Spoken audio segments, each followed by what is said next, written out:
Je travaille sur les retraités, donc des personnes âgées qui ne sont plus salariées ou plus en emploi et qui participent à organiser des associations, des syndicats, bref, à s'engager dans les territoires, c'est-à-dire au sein des communes, au sein des différentes collectivités, au sein de différents espaces autour de nous.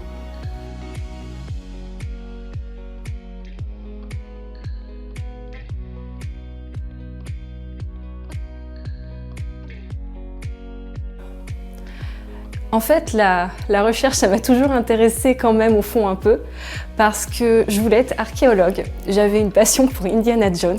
Alors je ne suis pas du tout en archéologie, mais quand même, on s'y retrouve un peu avec la recherche que je mène actuellement.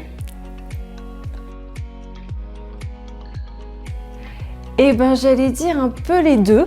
En fait, j'étais au milieu du peloton, on va dire, et selon mon intérêt pour la matière, il y avait certaines matières comme l'histoire-géo ou l'anglais, où là j'avais des super notes de manière assez facile parce que ça me plaisait beaucoup, et puis d'autres où c'était un petit peu plus compliqué, genre les maths ou la physique par exemple. Il y a deux choses que j'aime beaucoup. C'est d'abord le terrain, donc ça doit me rappeler ma petite volonté de faire archéologue quand j'étais plus jeune.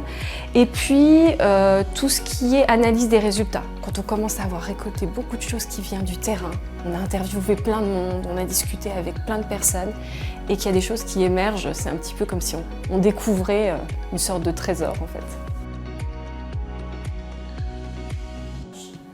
Alors continuer dans la recherche. Et pourquoi pas devenir maître de conférence, c'est-à-dire pouvoir travailler dans une université, faire à la fois de l'enseignement et de la recherche.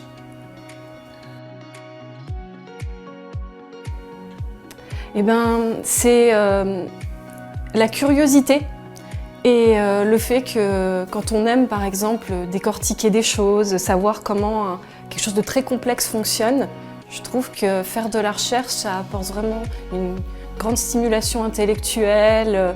On a l'impression de pouvoir pousser un petit peu les limites de la connaissance.